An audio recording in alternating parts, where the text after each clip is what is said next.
네, 오늘 준비한 미니 코너입니다. 짤막하게 증시톡 시간 마련했는데요. 윤원태 SK증권 자산전략부 부서장과 함께 관련된 내용 살펴보도록 하겠습니다. 부서장님 나와 계십니까? 네, 안녕하세요. SK증권 윤원태입니다. 네, 안녕하십니까 부서장님. 자, 아무래도 오늘 연락을 드린 거는 역시 통화정책과 관련된 중요한 사안들이 많기 때문인 것 같은데요.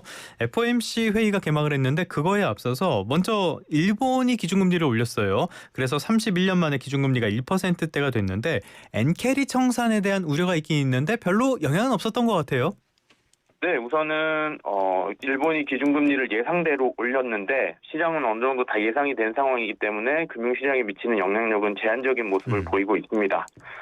엔캐리 청산에 대한 가능성이 언급이 되고 있는데 우선은 금리 차를 보면 미국과 일본 간의 금리 차는 여전히 큰 폭으로 나고 있는 상황이기 때문에 금리 차 때문에 엔캐리 트레이드의 촉발 가능성은 제한적이다라고 볼 수 있습니다. 네네. 그런데 한 가지 걱정되는 문제점이 뭐냐면은 저희가 엔캐리 트레이드 얼마 전에 경험했던 건 24년 8월이었었는데요. 그렇죠. 예. 네, 그때 일본 기준금리가 깜짝 인상하면서 엔캐리 트레이드에 대한 우려가 촉발됐던 그리고 글로벌 금융시장 전체에 충격을 줬었던 사례가 있었었는데 그때 니케이가 10% 넘게 빠졌죠.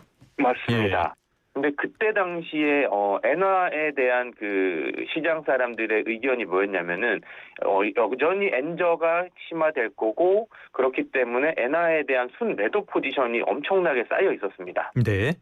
그 상황에서 갑자기 깜짝 인상을 해버리니까 순매도 포지션이 순매수로 전환을 하면서 금융시장에 충격을 줬던 사례가 있었었는데요.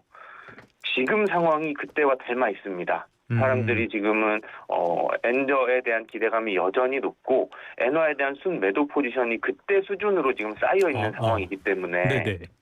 혹시라도 BOJ가 깜짝 인상을 해버린다라면 24년 8월을 재현할 가능성이 있기 때문에 그 부분을 조금 걱정되는 상황인데요.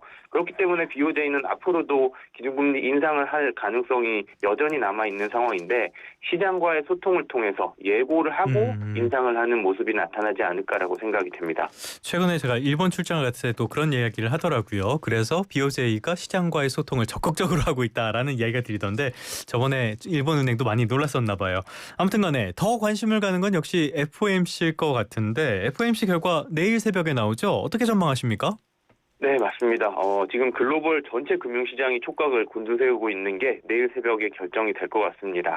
사실은 기준금리는 모두가 동결될 것이다라고 예상을 하고 있는데 케빈 워시 의장의 첫 FOMC 회의고요. 케빈 워시 의장이 과연 어떤 색채를 드러낼 것이냐가 시장의 관심사일 것 같습니다. 일부에서는 트럼프의 의견을 받아서 비둘기파적인 사람으로 등장할 것이다라는 의견이 있고 또 반대로 일부에서는 지금의 미국의 매크로 환경은 물가도 오르고 있고 고용시장도 너무나 좋기 때문에 데이터만 본다라면 매파적인 색깔을 띨 것이다라는 양쪽의 의견이 지금 대립하고 있는 상황이기 때문에 내일 새벽에 케빈 워시가 어떤 정체성을 갖고 등장할지가 가장 큰 관심 포인트일 것 같고요. 만약에 지금 매크로 상황만 본다라면은 기준금리 인상으로의 방향성을 조금 더 높게 볼 수 있을 것 같은데 그렇게 된다라면 증시 입장에서는 상당히 부담 요인으로 작용할 수 있을 것 같고요. 지금 시장에서도 사실은 올 12월까지 해서 연내 1회 인상할 수 있다라는 가능성이 조금 더 높게 지금 점쳐지고 있는 상황이기 때문에 지금 매크로 상황만 본다라면 매파적인 FOMC로 진행될 가능성이 좀 더 높지 않을까라고 생각이 됩니다. 참 이번이 처음이라서 뭐라고 판단하기가 좀 어려운데 상황을 보면서 대응해 나가야 될 것 같고요. 그런데 전반적인 상황을 봤을 때 일본은행 올렸고 유럽중앙은행도 올렸고 페드도 올릴 것 같고 우리도 올릴 수밖에 없을 것이고 자 그렇다면 말씀하신 것처럼 지금 같은 시점이라면은 증시보다는 채권 쪽에 조금 더 관심을 가지면 어떨까 싶은데 어떻게 생각하십니까?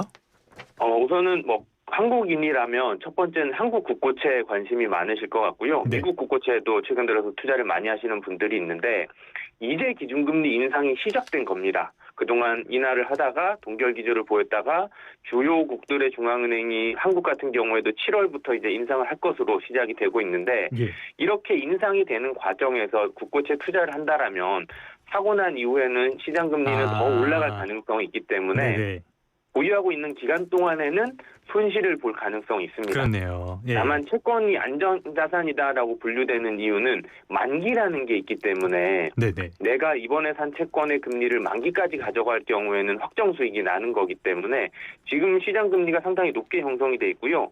한국채 10년물 같은 경우에는 지금 4.1%. 그렇죠. 네네.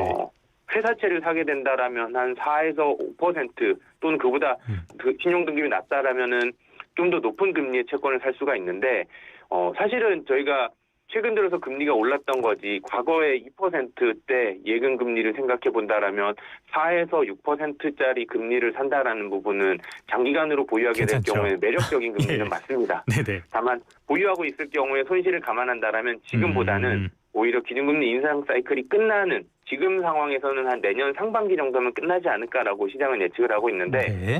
그때 조금 적극적으로 채권 투자를 하는 게 좋은 시기가 되지 않을까라고 생각이 됩니다. 그러니까 채권 가격 변동에 단기적으로 큰 영향이 없으신 분들이 장기로 투자하시는 게 좋을 것 같다라고 보시면 될 것 같습니다. 지금까지 윤원태 SK증권 자산전략부 부서장과 함께했습니다. 오늘 말씀 고맙습니다. 네, 감사합니다.